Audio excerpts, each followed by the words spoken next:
सर्वांना जय ख्रिस्त. आणि आज आपण या उपवास समयामध्ये राखेच्या बुधवारनंतर पहिला जो रविवार येतो त्या संदर्भात त्या रविवारच्या उपासनेमध्ये लूककृष्णवर्तमान याचा 4था अध्याय वचन 1 ते 12.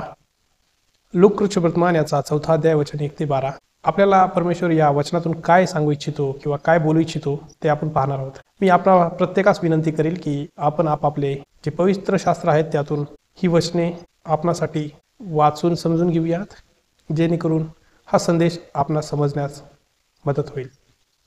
संदेशास जाण्यापूर्वी आपण प्रार्थना करूया. हे स्वर्गीय परमेश्वरा, या उपवास समयामध्ये तू आमच्याशी बोलू इच्छितोस म्हणून तुझे आभार मानतो. परमेश्वरा, आम्ही प्रत्येकाने ज्या ज्या गोष्टींसाठी उपास ठेवला आहे तो उपास तुला मान्य होऊ दे आणि आमच्या हातून चांगलं वर्तन घडून तुझी सेवा होईल असं तू कर. ही प्रार्थना येशू ख्रिस्ताच्या नावात मागतो म्हणून तो ऐक. आमेन. आणि मी आशा करतो की आपण प्रत्येकाने हा शास्त्रपाठ वाचला असेल किंवा वाचणार असाल. आणि या ठिकाणी 3 पात्र महत्त्वाचे आहेत. एक म्हणजे येशू ख्रिस्त, दुसरा म्हणजे सैतान आणि तिसरा पात्र म्हणजे न दिसणारा पवित्र आत्मा. आणि येशू ख्रिस्त यार्देनेपासून या अरण्यात नेण्यात आला, किंबहुना पवित्र आत्मा त्याला या ठिकाणी घेऊन आलेला आहे. आणि या ठिकाणी सैतान देखील येशू ख्रिस्ताची परीक्षा पाहण्यास टपलेला होता. आणि 40 दिवस येशू ख्रिस्त उपाशी होता आणि 40 दिवस त्यांनी काहीच खाल्लं नव्हतं. आणि आपण कल्पना करू शकतो की एखादा व्यक्ती 40 दिवस उपाशी आहे. आता आपण तरी संध्याकाळी उपास सोडत असाल, परंतु येशू ख्रिस्त 40 दिवस उपाशी होता, अरण्यात आहे आता सध्या. आणि या ठिकाणी सैतान त्याची परीक्षा घेतोय. आणि ज्यावेळेस आपण उपाशी असतो त्यावेळेस आपली किती चिडचिड होते हे प्रत्येकाने अनुभव घेतलेला आहे. आणि मनाची इतकी चिडचिड होते, बेचैनी होते की हे खाऊ का ते खाऊ, ते खाऊ का हे खाऊ. आणि अशा बेचैनीमध्ये, अशा चिडचिडीमध्ये जर एखादा मनुष्य आपल्याला येऊन आपल्या मेंदूचा जर चिरडा करण्याचा प्रयत्न करत असेल, आपल्याला चिडवण्याचा प्रयत्न करत असेल, उचकवण्याचा प्रयत्न करत असेल, तर आपल्याला किती राग येईल. आपल्या तळपायाची आग मस्तकाला जाईल आणि मग आपण त्याला शिव्या देण्यास चालू करतो. परंतु या ठिकाणी जे संभाषण आहे हे परमेश्वराचं आणि सैतानाचं संभाषण इतकं सौम्यतेने चालू आहे. ते दोन्ही संभाषण पवित्र शास्त्राच्या वचनानुसार चालू आहे. सैतान येशू ख्रिस्ताला म्हणतोय की तू खरंच जर देवाचा पुत्र असशील तर या प्रश्नातच असं समजा एखाद्याने जर आपल्याला विचारलं तू याचा पुत्र आहेस का, तर किती राग येईल. कारण की सगळ्यांना माहिती आहे की कोण कोणाचा पुत्र असतो, कोण कोणाची कन्या आहे. माहिती असताना जरी असा विचारला प्रश्न की तू याचा पुत्र आहेस का, तू याची कन्या आहेस का, किती राग येईल. त्या माता पित्यांवरती, त्या मुलावरती एक प्रश्नचिन्ह निर्माण केला. आणि असा प्रश्न विचारणारच किती क्रोध निर्माण करतो. आणि अशा व्यक्तीकडनं विचारणं की ज्याला माहिती आहे की हा कोणाचा पुत्र आहे, ही कोणाची कन्या आहे. आणि तू जर देवाचा पुत्र असशील तर पहिला मुद्दा सैतान असं सांगू इच्छितोय की तुला भूक कशी लागली. तू तर देवाचा पुत्र आहे, तुला भूक कशी लागली. मग तुला भूक लागली तर तू देवाचा पुत्र आहेस का. आणि दुसरा प्रश्न, तू जर देवाचा पुत्र आहेस तर मग या ढोंड्यांना आज्ञा कर की भाकरी व्हा म्हणून, जेणेकरून तू खाऊन तृप्त होशील.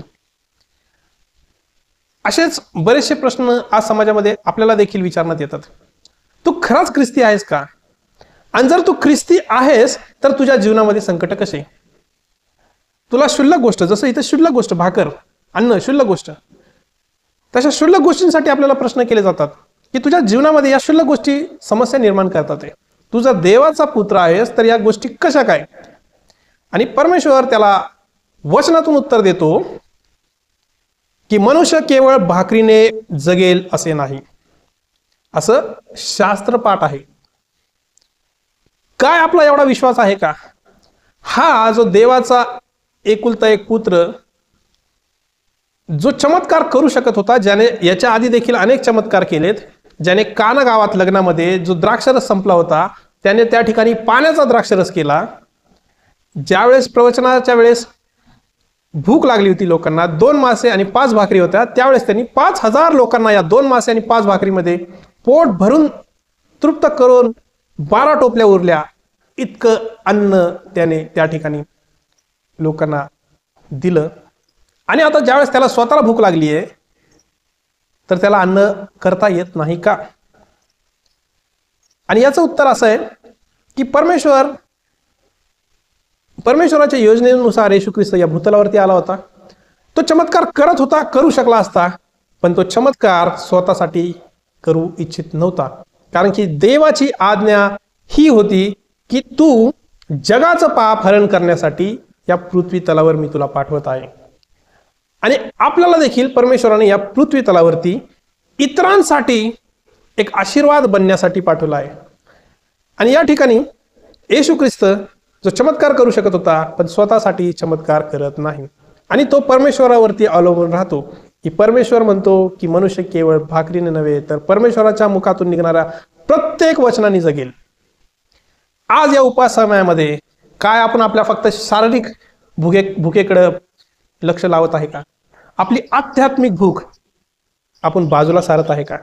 की सतत हे काहीतरी खाऊ, हे काहीतरी चांगलं घालू, हे काहीतरी नेसू, ही वस्त्रे, ही आभूषणे, जेणेकरून आपली सुंदरता इतरांपर्यंत दिसेल. की आपण आध्यात्मिक सुंदरता वाढतोय जेणेकरून दुसऱ्यांचं देखील काहीतरी उद्धार होईल, तारण होईल, दुसऱ्यांना देखील आपल्याकडून काहीतरी मदत होईल. परमेश्वर आपल्याकडून हीच अपेक्षा करतोय. आपण स्वतःसाठी न जगता आपण इतरांसाठी जगलं पाहिजे. जसं येशू ख्रिस्त भाकर करू शकला असता, परंतु त्याला परमेश्वराची इच्छा मोडायची नव्हती आणि स्वतःसाठी त्याला जगायचं नव्हतं. काय आपण स्वतःसाठी जगतोय याचा आपण या उपवास समयामध्ये विचार करण्याची गरज आहे. परमेश्वर आपल्या प्रत्येकाला या भूतलावरती इतरांच्या मदतीला, इतरांच्या जीवनामध्ये आनंद, इतरांच्या जीवनामध्ये शांती प्रस्थापित करण्यासाठी बोलवत आहे.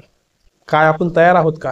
जसं पवित्र आत्मा येशू ख्रिस्ताला त्या वाळवंटात घेऊन गेला, आपल्याला देखील आज परमेश्वर पवित्र आत्म्याच्या द्वारे कोणाच्या तरी जीवनातील वाळवंटात घेऊन जाऊन त्यांचं जीवन हरित करण्याचा प्रयत्न करत आहे. काय आपण तयार आहोत का? चला मग आपण देखील इतरांचं जीवन हरित करण्यासाठी तयार होऊया. इतरांची भूक भागवण्यासाठी आपण आपला पुढाकार देऊया. सढळ हाताने आपण मदत करूया. परमेश्वर करो आपला उपवास सफल करो आणि आपल्या विनंत्या परमेश्वर मान्य करो. धन्यवाद.